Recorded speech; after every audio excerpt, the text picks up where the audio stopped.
En el cas del totis, penso que en el col·lectiu LGTBI, en tot el que fa referència al col·lectiu LGTBI, està bé que s'utilitzi i jo encoratjo a les administracions públiques, no només a la Conselleria d'Igualtat, perquè si no tornem al mateix. La gràcia de les polítiques de gènere i LGTBI és que es transversalitzin. Que ho faci la Conselleria d'Economia, no la d'Igualtat.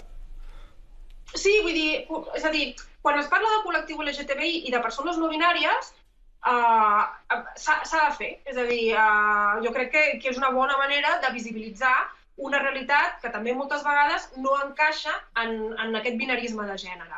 A nivell de política pública com a nou llenguatge inclusiu, diguéssim, no ho veig.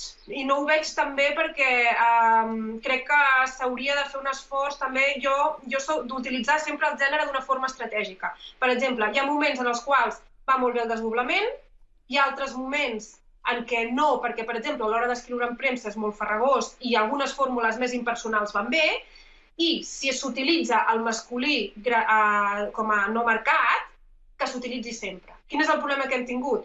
Que, per exemple, en les institucions, però sobretot en els mitjans de comunicació no ha passat. Perquè quan, per exemple, es parlava, jo que sé, un exemple molt clar, de les preses polítiques, que es parlava de Puig de les Basses com una presó on hi havia dones, adults i joves. Clar, qui són aquests adults i joves? Són només homes? Són homes i dones? O quan es parla de Roger Federer, que és el tenista amb més Grand Slam, això és mentida. El tenista amb més Grand Slam és Margaret Court o Serena Williams. Mai es diu el tenista home.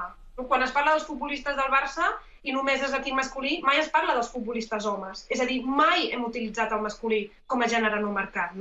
I finalment també una altra observació, que és que la Úrsula K. Le Guin, que és una escriptora en ciència-ficció anglesa, va fer un llibre, La mà esquerra de la foscor, en què els personatges eren hermafrodites i va utilitzar el masculí amb aquesta idea de que és el gènere no marcat i etc.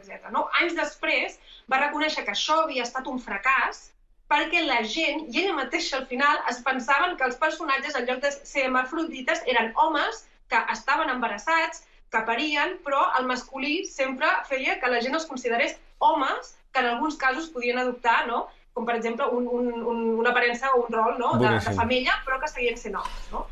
Per tant, m'agradaria quedar-nos amb aquesta idea. Volem que el masculí sigui un gènere no marcat? Molt bé, fem-ho de veritat, perquè fins ara no ho hem fet.